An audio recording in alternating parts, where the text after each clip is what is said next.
Gostaria de ganhar dinheiro na internet sem aparecer, sem vender, apenas usando as redes sociais e um blog? Dá uma olhada aqui na minha tela. Esse resultado que você está vendo é o Google Analytics, que me mostra que um site tem 800 pessoas ativas nele nos últimos 30 minutos, outro 300 e outro 80. O que isso me gera de retorno? Me gera isso aqui, ó, Google AdSense. Em um dos Google AdSense eu recebi $1.500, outro eu recebi $475. Dentro do Facebook eu recebi $570. Dentro de uma plataforma chamada RevContent eu recebi $684. E por final ainda tem o Taboola, que me gerou, através desse tráfego, R$7.000 nos últimos 30 dias. Se você tem interesse em saber como monetizar dessa forma e ganhar dinheiro com tráfego sem aparecer, sem vender, escrevendo artigos, clique em Saiba Mais. Gente, eu queria começar com uma pergunta. Como que vocês entraram nesse universo de vendas? Bom, eu fui muito novo morar fora, com 19 anos. Quando eu voltei pra cá, eu precisava trabalhar. E a única coisa que tinha era de apresentador de TV. Era no Shop Tour, que era um lugar que você ia, vendia carro na loja, aí você saía numa loja de sofá, aí você saía na loja de suplemento e vender. Então, por exemplo, Gol 95, tá impecável, 30 mil quilômetros, pode ligar 30, 45, 50, 10 vezes sem juros, não sei o que, pá. Aí saía e vendia em outro lugar. Só que nesse lugar, eu ganhava por apresentação. E aí deu 4 meses mais ou menos, quase não tinha. Aí eu fui conversar, Etienne era uma gerente, uma pequenininha, tinha uma figurinha, muito cheia de vontade, mas bem ruim de gestão, mas ela cheia de vontade, foi conversar, falei, Etienne, eu preciso ganhar mais dinheiro, eu preciso gravar. Ela falou assim, tá, mas eu tô sem vendedor. Não tem, se só ganha por apresentação, eu preciso de alguém pra vender. Você ganhava pra fazer a apresentação do apresentação, então eu ia no lugar, então, vender o Gol, depois vendi o sofá, depois vendi várias lojas. E aí, eu falei, não, então você me passa, que eu tenho um monte de amigo meu que é representante de venda, enfim, o pessoal manda bem desse negócio aí, né? Aí ela falou, funciona assim, aqui tá a tabela, você vende daqui 6 meses o pacote de 1 ano. Aí eu falei, tá, mas como funciona? Você vende aqui, né, aí você ganha o ano inteiro. Ela era tipo da produtora. Ela vendia essa apresentação. Era do SBT na época. Aí ela pegou e falou assim, eu falei, mas como que faz aqui? Mas se vender 2? Ela falou, não, você ganha os 2 vezes o tempo que... Eu falei, vezes 12, eu faço uma venda e vezes 12. Eu falei, se você vender mais, eu falei, você vai acumulando. Eu falei, não, então deixa que eu vendo.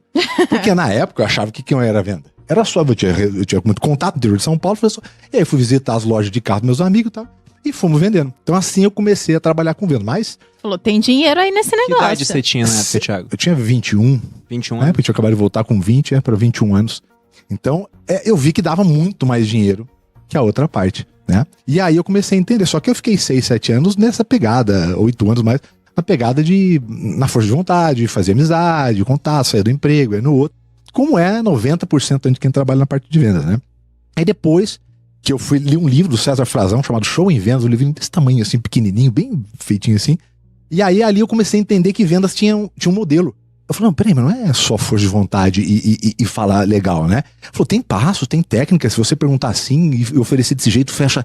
E aí eu falei, e aí foi quando eu comecei a entender que vendas era uma ciência, né? Como qualquer uma outra, tinha passo, tinha processo, né? Tinha etapas, tinha estudo por trás. Tinha um método. Tinha um método que, se aplicasse, começava a funcionar. E aí dali eu comecei a entender um pouquinho e depois eu fui virar gestor, que era eu fui uma das poucas vezes que eu fiz essa transição. Falei, cara, deixa eu ver como que é. Eu larguei do emprego legal que eu tinha para ir numa empresa bem pequenininha para assumir uma equipe de venda. Falei, será que dá para multiplicar com outras? É bem diferente. É bem diferente. Ser gestor é outra parada de ser vendedor. É outra parada. E aí eu falei, cara, deixa eu ver se funciona, se eu consigo multiplicar nos outros. E aí, quando eu fui pra lá, a gente arrebentou. Eu falei, cara, isso aqui tem. Eu falei, deixa eu começar agora a contar para as outras pessoas. Completamente. E o maior erro, o Thiago falou um negócio que é importante a galera que tá ouvindo saber. O maior erro é o empreendedor, a empreendedora que acaba nomeando como gerente comercial o melhor vendedor. Isso é cagado em 90% dos casos. Porque você tira um cara muito competente numa área pra colocar ele em outra área onde talvez não tenha competência. Porque o papel do gestor é fazer os outros serem muito bons. E o melhor vendedor, às vezes, ele é muito bom, mas ele não sabe passar isso. É igual o camisa 10, que é muito bom de meter gol, mas ele não sabe distribuir a bola. Então, o gestor ele tem que ser aquele cara que sabe distribuir a bola. E não o cara que sabe estar na área lá na hora certa só. E aí, quando você inverte as posições, aí, cara, normalmente você perde o teu melhor jogador, que metia os gols ali no escanteio, na bola na área, e tu fica sem o cara servindo o time. E aí a confusão tá feita. E aí é pouco, né, Alfredo? O Alfredo tem contato com também muita empresa grande. É raríssimo as empresas que têm um modelo de desenvolvimento de liderança. É. Então o que acontece? Ele tira o cara da venda, onde ele era bom. Só que se você pegar lá as cinco escalas de liderança do Jim Collins, o que acontece? Justamente o vendedor bom, né? E quase sempre o melhor vendedor, quase sempre, ele não é o melhor gestor. Não é. Porque ele tá no nível 1 da liderança, que é a parte onde ele conhece tecnicamente muito bem. Só que o que acontece? Ele foi treinado, contratado, remunerado, aplaudido, incentivado para entregar resultado individual. Aí da noite pro dia, ele precisa fazer com que outras pessoas façam dinheiro. É um outro mundo. É um outro planeta. São outras habilidades, outros conhecimentos. E pior, porque quando ele sobe e deixa os amigos na parte de venda. Não, eu vou ainda além. Eu acho que criar estratégia ainda exige uma outra visão. Nem sempre o cara bom de gestão ali, de otimizar o processo no dia a dia, é o cara certo para criar estratégia de venda. Que aí seria o diretor comercial. Então você vai meio que vendo que são skills completamente diferentes para você conseguir criar a tão famosa máquina de vendas, que é quando você começa a ter previsibilidade, criação de demanda, posicionamento. E aí é o que eu brinco, né? Que a Malu falou, que é fazer o cliente comprar é mais importante do que ficar tentando vender. Acho que esse é o desafio para mim de toda empresa 4.0. Criar uma estratégia que faça o cliente comprar e não ficar oferecendo o teu produto para todo mundo. Eu acho que antes das pessoas também irem embora, talvez, a venda não é pra mim, eu não faço venda. É legal dizer que todo mundo faz venda o tempo inteiro. Você tá se vendendo o tempo inteiro, independente se você tem um produto ou não. O produto é você, no mínimo, né? Então você tá vendendo as suas habilidades, se você fala bem, a pessoa tem que te comprar primeiro pra depois ela comprar o seu produto. Tem um ponto, várias coisas eram na minha cabeça aqui enquanto vocês estavam falando, né? Primeiro você tem que falar como você entrou na parte de vendas, né? Pra gente não atropelar o assunto. Mas quando vocês falaram isso de que muitas vezes a empresa pega e promove o seu melhor vendedor, isso é uma cagada, porque o melhor vendedor não vai ser o melhor treinador ou gestor da equipe de vendas, me veio um negócio antigo que é de um livro que ele começou como uma piada, mas muita gente levou a sério. Ele era um livro que era uma paródia de livros de administração, onde ele falava sobre o princípio da incompetência. Onde ele dizia o seguinte, né? Que todos nós temos um limite de capacidade de aprendizado.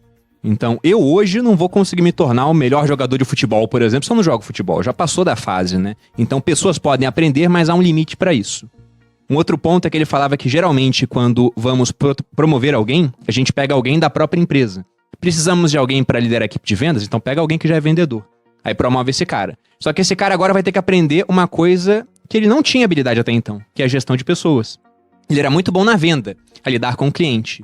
E como essa dinâmica vai acontecendo na empresa, esse princípio da incompetência falava que no final da carreira todos somos incompetentes.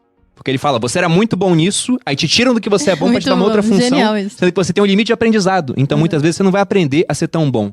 Então o ideal seria pegar um cara que é bom pra liderar a equipe de vendas e esse melhor vendedor, ele continuar lá vendendo. Eu ouvi isso do Fábio Barbosa. Às vezes, se esse cara tiver essa ambição e ele tá disposto a aprender, tá aberto a isso, pode ser que funcione.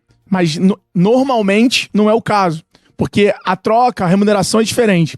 O Fábio Barbosa, ex-presidente do Banco Real, que foi comprado pelo Banco Santander, uma entrevista dele, mudou a minha concepção de entender. Ele falou, o empreendedor, ele muitas vezes tem que saber o momento de colocar um gestor na empresa dele. Porque às vezes nem ele é o cara certo para gerir a empresa daquele momento em diante. Então isso prova essa... Pode ser até um pouco de imprevisibilidade disso, de cara, você tem que estar disposto a ceder a tua posição do momento para construir um futuro.